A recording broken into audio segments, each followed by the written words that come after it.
आने वाले दिनों में देश के कई राज्यों में भारी बारिश, तूफानी हवाओं और बिजली गिरने का रेड और ऑरेंज अलर्ट जारी किया है। गुजरात के सूरत और नवसारी और महाराष्ट्र के तटीय इलाकों में मूसलाधार बारिश की वजह से जलभराव की आशंका है। वहीं हिमाचल प्रदेश, जम्मू कश्मीर, मध्य प्रदेश में आंधी तूफान का खतरा बना रहेगा। उत्तर भारत के मैदानी क्षेत्रों में हल्की धूप के साथ छिटपुट बारिश होने का भी अनुमान है। तो आइए इस वीडियो में जानते हैं देश के अलग अलग हिस्सों में मौसम का हाल क्या है और आने वाले दिनों के लिए मौसम विभाग की तरफ से क्या अलर्ट जारी किया गया है। नमस्कार, मैं हूं आकांक्षा और आप देख रहे हैं न्यूज़ 18 का डिजिटल प्लेटफॉर्म। सबसे पहले इस वीडियो में आपको गुजरात के हालात बताते हैं। वलसाड़ में हालात लगातार बेकाबू हो रहे हैं। वलसाड़ जिले के उमरगाम में चेरापूंजी जैसा मंजर देखने को मिला। 23 जुलाई को यहां 24 घंटे के भीतर रिकॉर्ड बारिश दर्ज की गई है और इस बारिश को ऐतिहासिक माना जा रहा है। भारत मौसम विभाग ने देश भर के 24 घंटे में हुई सर्वकालिक सर्वाधिक बारिश के आंकड़ों में उमरगाम अब तीसरे स्थान पर पहुंचा दिया है। देश के अलग अलग हिस्सों में मानसून का मिजाज काफी सख्त बना हुआ है। भारतीय मौसम विभाग की ओर से जारी ताजा चेतावनियों के अनुसार आने वाले दिनों में कई राज्यों में भारी बारिश, तेज आंधी तूफान और बिजली की घटनाओं से प्रभावित रहेगा। तटीय इलाकों और पहाड़ी राज्यों के कुछ हिस्सों में भारी बारिश के चलते बाढ़ और लैंडस्लाइड का अलर्ट जारी किया गया है, जबकि कुछ मैदानी इलाकों में हल्की धूप के साथ उमस का असर भी देखने को मिलेगा। वलसाड़ चेरापूंजी को टक्कर दे रहा है। आपको जानकर हैरानी होगी, गुजरात के वलसाड़ जिले स्थित उमरगाम में चेरापूंजी जैसी ऐतिहासिक बारिश दर्ज की गई है। 24 घंटे के अंदर यहां पर 1064 मिलीमीटर यानी कि करीब 42 इंच बारिश हुई, जिससे पूरा इलाका जलमग्न हो गया। देश भर में 24 घंटे के अंदर काफ़ी ज़्यादा बारिश भी होने वाली है। तीसरे स्थान पर पहुंचा हुआ है वलसाड़ का उमरगाम और इस मूसलाधार आफत के चलते राज्य के वलसाड़, नवसारी, सूरत में रेड अलर्ट जारी किया गया है। वहीं दिल्ली और हिमाचल प्रदेश सहित अन्य राज्यों के लिए भी तेज बारिश और आंधी की चेतावनी दी गई है। IMD की रिपोर्ट के मुताबिक गुजरात, महाराष्ट्र, मध्य प्रदेश, हिमाचल प्रदेश, जम्मू कश्मीर जैसे राज्यों में आने वाले दिनों का मौसम काफ़ी संवेदनशील रहने वाला है। दक्षिण गुजरात के वलसाड़, नवसारी, सूरत जैसे तटीय जिलों में मूसलाधार बारिश का रेड और ऑरेंज अलर्ट जारी किया गया है। साथ ही यहां पर 60 किलोमीटर प्रति घंटे की रफ्तार से तेज हवाएं चलने और भारी जल जमाव की आशंका है। दूसरी तरफ पहाड़ी राज्यों में हिमाचल प्रदेश के शिमला, मनाली, कांगड़ा, जम्मू कश्मीर के डोडा, किश्तवाड़, श्रीनगर में तेज गरज चमक के साथ बारिश और बिजली गिरने का भी खतरा है। मध्य प्रदेश के इंदौर, देवास, छिंदवाड़ा जिले में भी तूफानी हवाओं के साथ मध्यम से भारी बारिश हो सकती है। उत्तर भारत के मैदानी इलाके जैसे कि दिल्ली, पंजाब में धूप और बादलों की आवाजाही के साथ हल्की बारिश की संभावना बनी रहेगी। अब आपको एक एक करके अलग अलग राज्यों के अलग अलग जिलों की जानकारी देते हैं। सबसे पहले बात गुजरात की ही करते हैं। सूरत में मूसलाधार बारिश और तेज हवाओं का अलर्ट जारी किया गया है। जलभराव की भी आशंका है। नवसारी में एक बार फिर से मूसलाधार बारिश का अलर्ट है और 60 किलोमीटर प्रति घंटे की रफ्तार से हवाएं चलने की चेतावनी है। अहमदाबाद में दिन भर काले बादल छाए रहेंगे, मध्यम से भारी बारिश के आसार हैं। तो वहीं राजकोट में हल्की से मध्यम बारिश होगी, हवा में नमी और उमस बनी रहेगी। महाराष्ट्र में मुंबई में तटीय इलाकों में भारी बारिश की संभावना है। जल जमाव का भी खतरा है। पालघर में तेज हवाओं के साथ भारी बारिश का ऑरेंज अलर्ट जारी किया गया है। पुणे में दिन भर रिमझिम और बीच बीच में तेज बारिश की संभावना है। नागपुर में आंशिक रूप से बादल छाए रहेंगे और कुछ इलाकों में हल्की बौछारें भी हो सकती है। मध्य प्रदेश के इंदौर में तूफानी हवाओं और गरज चमक के साथ तेज बारिश की चेतावनी है। वहीं भोपाल में रुक रुक कर बारिश का दौर जारी रहेगा। तापमान में गिरावट दर्ज की जाएगी। वहीं देवास में तेज हवाओं के साथ मध्यम से भारी बारिश का अनुमान है। जबलपुर में गर्जना के साथ हल्की से मध्यम बारिश होने के आसार हैं।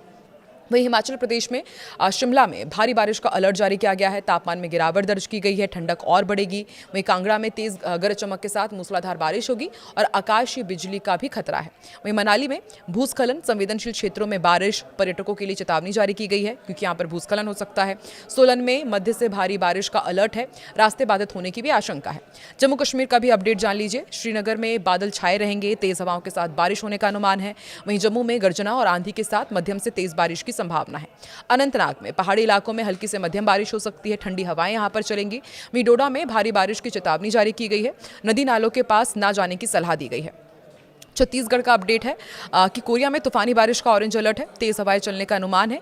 रायपुर में बादलों की आवाजाही के बीच हल्की से मध्यम बारिश की संभावना है। वहीं बिलासपुर में दिन भर बादल छाए रहेंगे और कुछ स्थानों पर हल्की बौछारें भी होंगी। दुर्ग में उमस के साथ हल्की बारिश या फिर गरज चमक की स्थिति बनेगी।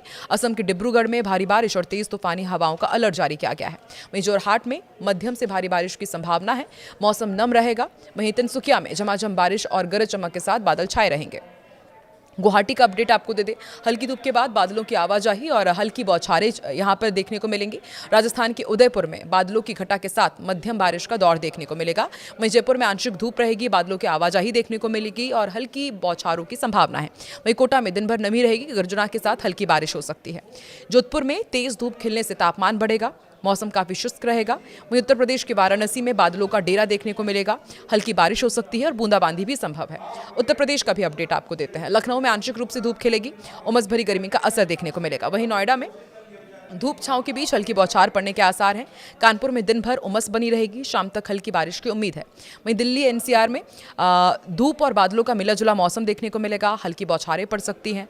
और गुरुग्राम में दोपहर बाद हल्के बादल छाए रहेंगे और हल्की बारिश की भी संभावना है। गाजियाबाद में बादलों की आवाजाही के साथ उमस भरा मौसम बना रहेगा। फरीदाबाद में धूप खिलने से गर्मी रहेगी, कुछ इलाकों में छिटपुट बारिश के भी आसार हैं। अब आपको असम का अपडेट देते हैं। देखिए, असम एक बार फिर से भीषण बाढ़ की चपेट में है। मूसलाधार बारिश हो रही है। राज्य के 16 जिलों में करीब 8 लाख लोग इससे प्रभावित हुए हैं।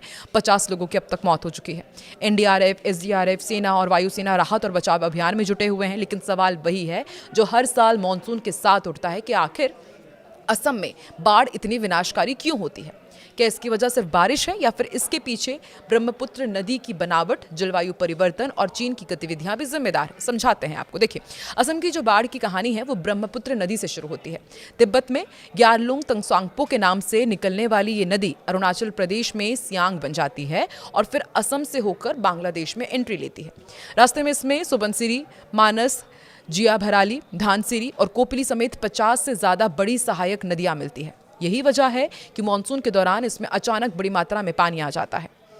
दुनिया की दूसरी नदियों के मुकाबले ब्रह्मपुत्र इसकी एक और खासियत है, ये अपने साथ भारी मात्रा में रेत, मिट्टी और चट्टानों का मलबा लेकर भी चलती है। हिमालय अपेक्षाकृत युवा पर्वत श्रृंखला है, इसलिए वहाँ लगातार कटाव होता है। उसका मलबा नदी में आते रहता है।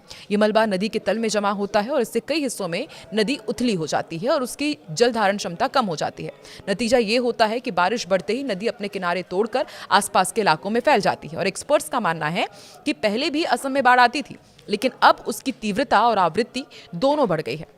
इसकी बड़ी वजह जलवायु परिवर्तन भी है। पूर्वी हिमालय और पूर्वोत्तर भारत में अब कम समय में बहुत ज़्यादा बारिश हो रही है। इसे एक्सट्रीम रेनफॉल इवेंट कहा जाता है, जब कुछ घंटों में या 1-2 दिन में ही सामान्य से कई गुना ज़्यादा बारिश हो जाती है।